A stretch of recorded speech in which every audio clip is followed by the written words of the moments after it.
पल दो पल ड्रामे की आने वाले साथ में अब आप लोग देखने जा रहे हैं कि अब बहुत जल्द ये वफ़ा है जो कि अब बासित के साथ शादी करती हुई नज़र आएगी। और अब तो वफ़ा ने खुलकर चैलेंज भी कर दिया अब रोशीन को कि वो एक न एक दिन इस बासित पर कब्जा करने के बाद अब उसे भी उस घर से निकालेगी। लेकिन अब रोशीन है जो कि सबके सामने सच्चाई लाना चाह रही है वफ़ा की, लेकिन वो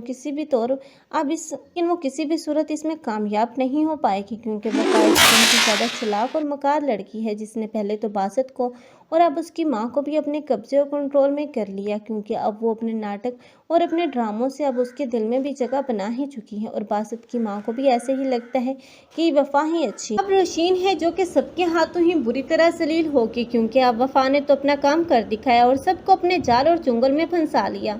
लेकिन यही वफ़ा जो कि अब एक लड़के के साथ मिलकर इस रोशीन की ज़िंदगी को बर्बाद कर देगी, क्योंकि अब वो लड़का जो कि अब वफ़ा से मिलने आएगा वो इल्ज़ाम लगाएगी इस रोशीन पर और बासित के सामने ये जाहिर करेगी कि तुम्हारी तवज्जो ना मिलने की वजह से अब रोशीन आपी ने ये सब कुछ किया है। तब ऐसे में यही बासित होगा जो कि अब वफ़ा की मोहब्बत में इतना अंधा हो जाएगा कि अब उसे रोशीन की मोहब्बत तो नज़र ही नहीं आएगी और ना ही उसकी वफ़ादारी। अब तो वो बिल्कुल ही बावलों की तरह अब रोशीन को हाथ पकड़कर अपने घर से बाहर निकाल देगा और रोशीन के उस घर में जाने के बाद ही तो वफ़ा की असलियत सामने आएगी। रोशीन का उस घर से तो पहले ही चले जाना चाहिए।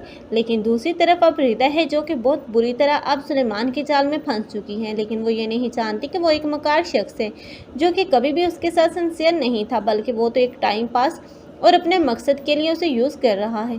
लेकिन ये रिदा जो कि अब सच्ची मोहब्बत करती है सुलेमान से और अपने घर वालों से छुपकर उसे मिल भी रही है, आखिर एक न एक दिन पकड़ी जाएगी और पकड़ी जाने के बाद अब घर में उसके साथ बहुत ही बुरा सलूक किया जाएगा, जिसके बाद वो खुद को ख़त्म करने की कोशिश करेगी। आप लोगों को क्या लगता है, क्या रिदा इस सुसाइड अटैम्प्ट के बाद बच पाएगी? कमेंट सेक्शन में अपनी कीमती राय के इज़हार लाज़मी करें। मज़ीद रिव्यूज़ के लिए हमारे चैनल को लाजमी सब्सक्राइब कर लें। अगर आप लोगों को हमारी वीडियो अच्छी लगी हो तो वीडियो को लाइक करना मत भूलिएगा। अल्लाह हाफ़िज़।